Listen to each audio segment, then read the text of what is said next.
It's a definite tragedy. Definite. And that will never be swept under the rug.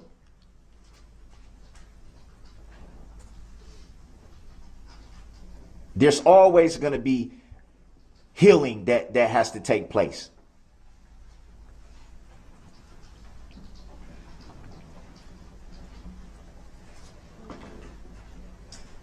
It's going to be difficult. And that should not be swept under the rug. Can you imagine being a juror, a victim, a survivor, and hearing Darrell Brooks Jr. talk about healing in open court? How's it going, everyone? You're watching Everything Else Channel on YouTube, everythingelsechannel.com. If you haven't subscribed, we are literally under 30 away from 1,000. So please subscribe. Please give this video a thumbs up if you like it, and please leave a comment down below. The comments are what fuel future videos. They give me different perspectives. I think that the last thing that a victim, a loved one of a victim, a survivor would have wanted to hear was Darrell Brooks Jr. talking about healing and how that should not be swept under the rug and how it's a process. I mean, this is the guy responsible for the deaths, for the injuries, for the havoc, for the terror. And here he is during his 50-minute rant. If you want to watch the rest of this train wreck, and let's not even get into the fact it was 50 minutes long. There was a gentleman, a criminal defendant,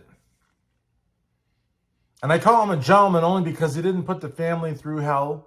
He didn't drag out the court process. He was guilty. He asked for the death sentence, and that was it. But that's not why I bring it up. I just wanted to call him a gentleman because that was, even though he's a murderer, it was a decent thing to do, a redeeming thing to a certain extent. It doesn't change the fact he's a murderer.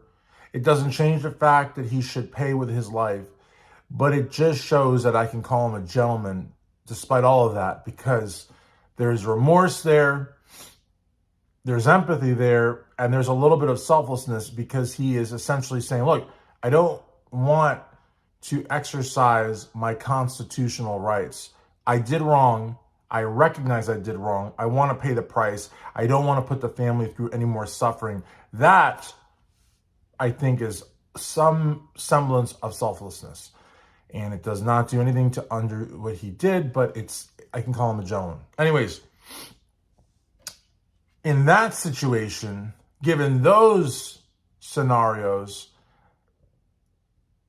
the defendant wanted to address the court, the state, the family, and the judge told him, how long will it take? And he said 5 to 10 minutes, and the judge said, well, let's opt for the lesser, or let's try to move it along. Okay, that may seem heartless, that may seem callous, but the judge, even though this defendant was asking for the death penalty, he was actually asking for it, he later explained, because the quality of life would be better. And it would be 5 to 10 years before he was executed, 10 years maybe. And so he wanted to live his days out like that. It was a selfish request in a way, initially seeming selfless. Maybe it was selfless to a point, but it was also, a preference of his. But even still, here's a guy asking for the death penalty, is going to get the death penalty because it's a death penalty state, asks for 5 to 10 minutes to speak, and the judge says, let's hurry it up. Meanwhile, in the Waukesha case, no remorse, no empathy, much less, admitting guilt, put the victims and the survivors through hell, made a mockery of the court system, had to be sent to an alternate courtroom various times, stared the judge down, to the point the judge had to leave the room, even though she was like 30 feet away, and Darrell Brooks couldn't do anything to her. That's how much she scared her. She gives him 50 minutes and only cuts him off because he starts to repeat himself. If he hadn't repeated himself, my goodness, he might have gone 100 minutes. And in that time, has an open forum to a captive audience, which, by the way, is being shared through the news media and is going to be discussed for 10, 20, 30 plus years, just like the O.J. Simpson trial, but more, because back then there was no social media.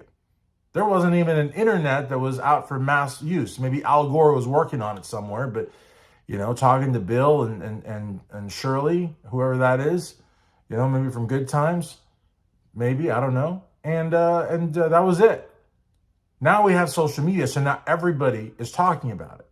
So Darrell had 50 minutes to talk to maybe the equivalent number of people listening to a State of the Union address, only they're going to be listening to it for the next 30 years over and over and over again. She let him go on, and the only reason she stopped him was because he was repeating himself. So it's just interesting that guy, going full circle, going back to the very beginning, that guy is talking about healing, is talking about it not being swept under the rug, talking about it's a process. That guy, not the guy that admitted guilt, not the guy that asked for the death sentence, not the guy that was trying to spare the families and the victims, but the guy that showed no remorse, no empathy, terrorized the witnesses, re-traumatized the victims, intimidated the judge. That guy got 50 minutes, but it's not just the 50 minutes. It's the whole trial. It's the mumbling under his mask. It's like the eye rolls. It's the cursing. It's the yelling. It's all of that. That's the guy who's talking about healing in this clip. Can you think of anything more outrageous? Can you think of anything more insensitive? That guy. He's the cause for all of the havoc. And now he's talking about healing? You know what I mean? I'm at a loss for words. There's a fair trial, and then there's this.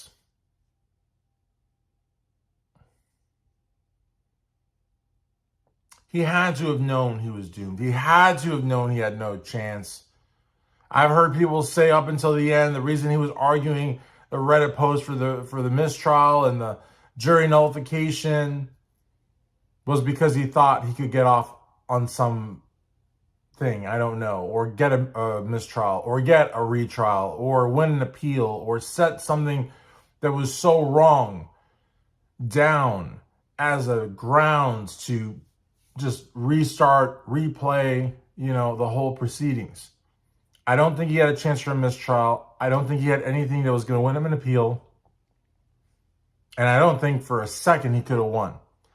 He had to have known very early on. He must have gone through phases where he either thought he had no shot to a bleak shot, but he could never think that he would actually walk out of there, I don't think.